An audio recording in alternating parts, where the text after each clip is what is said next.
आज हम लोग 10वीं कक्षा के व्याकरण में संधि का अध्ययन करेंगे। सर्वप्रथम संधि किसे कहते हैं? दो वर्णों के मिलने से उनमें जो परिवर्तन होता है उसे संधि कहते हैं। जैसे देव जोड़ आलियः, देवालियः। गण जोड़ ईशः, गणेशः। संधि के 3 भेद हैं। पहला स्वर संधि, दूसरा व्यंजन संधि,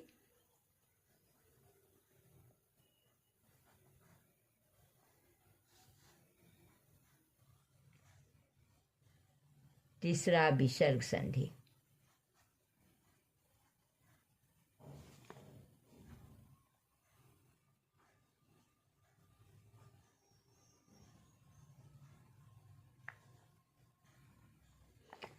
स्वर संधि किसे कहते हैं? स्वर के साथ स्वर के मिलने से उनमें जो परिवर्तन होता है, स्वर के साथ स्वर के मिलने से उनमें जो परिवर्तन होता है उसे स्वर संधि कहते हैं। जैसे विद्या जोड़ आलियः, विद्यालयः। महा जोड़ ईशः, महेशः। स्वर संधि पाठ्यक्रम में नहीं है। व्यंजन संधि। व्यंजन संधि किसे कहते हैं?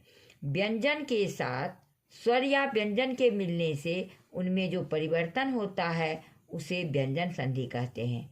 जैसे जगत जोड़ अम्बा, जगदम्बा। वाक जोड़ ईशः, वागीशः। तो आज हम लोग व्यंजन संधि का अध्ययन करेंगे।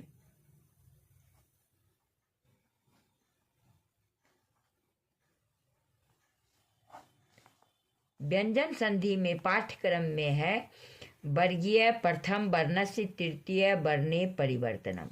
ये अर्थात वर्ग के प्रथम वर्ण का तृतीय वर्ण में बदल जाना। वर्ग 5 वर्ग हैं, कवर्ग, चवर्ग, टवर्ग, तवर्ग और पवर्ग। तो वर्ग का प्रथम वर्ण हुआ। वर्ग के प्रथम वर्ण के बाद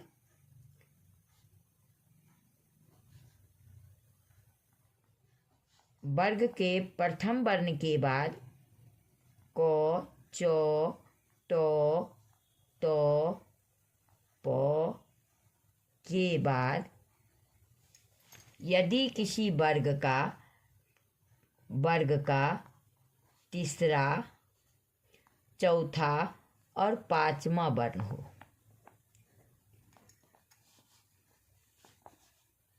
या य, र, ल, व, ह में से कोई वर्ण हो, या कोई स्वर हो,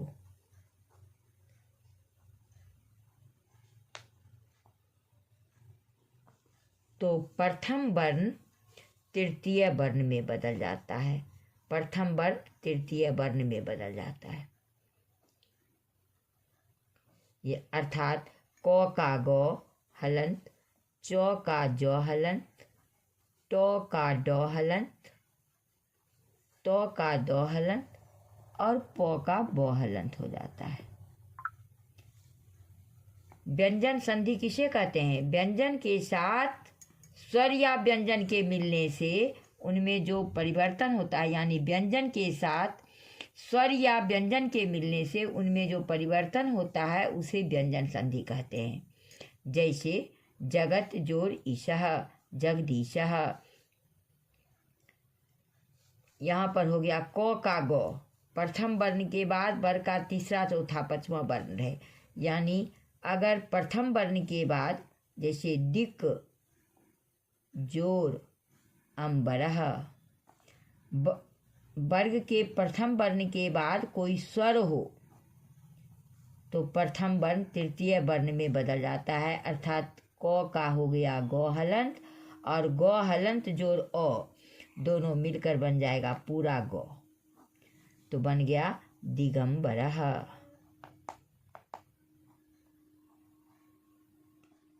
इसी तरह से दिक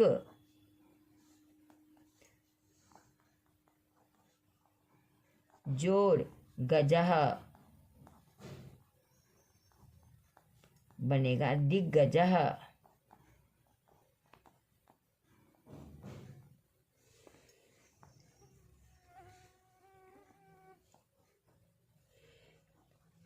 वाक जोर इसह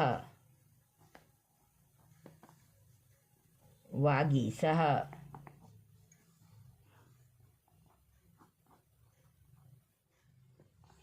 इसी तरह से चौ का जौ हो जाता है। तो अब लिखेंगे अच जोर अंतः। तो चौ का क्या हो जाता है, प्रथम वर्ण तृतीय वर्ण में बदल जाएगा। अच जोर अंतः तो अजंतः।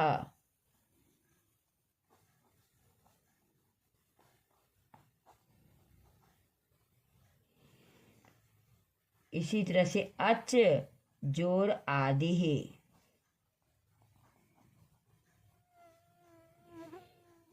तो बनेगा आजादी ही।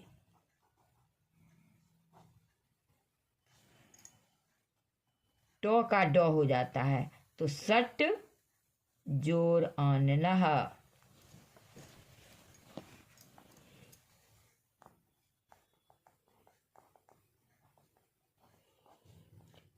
तो बनेगा सदाननह।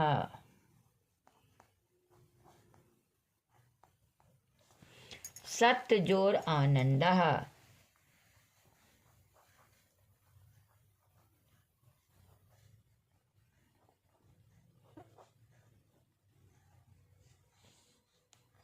सदानंदः।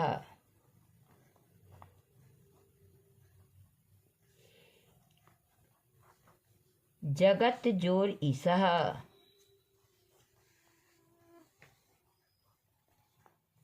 जगदीशः।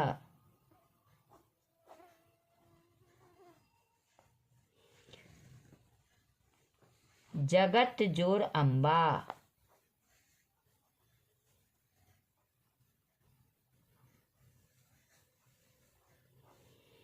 जगदम्बा।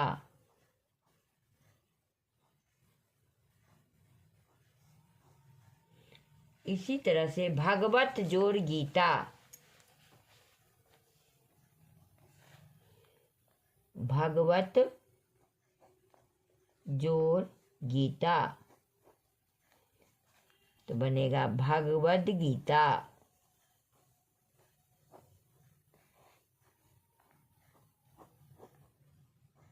इसी तरह से भगवत जोर भक्ति तो भगवद भक्ति। सुप जोर अंतः।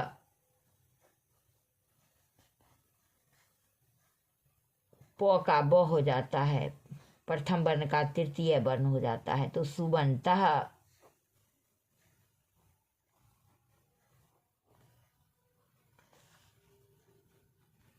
अप जोर जम।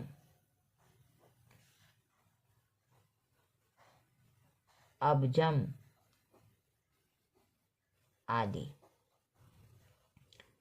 तो हम लोग इसमें सीखे कि वर्ग के प्रथम वर्ण के बाद, यदि वर्ग के प्रथम वर्ण के बाद किसी वर्ग का तीसरा चौथा पांचवा वर्ण हो या य र ल व ह में से कोई वर्ण हो तो प्रथम वर्ण तृतीय वर्ण में बदल जाता है। अर्थात क का ग, च का ज, ट का ड, त का द, प का ब हलंत हो जाता है। तो इसके बाद हम लोग आगे पढ़ेंगे प्रथम वर्णस्य पंचम वर्णे परिवर्तनम।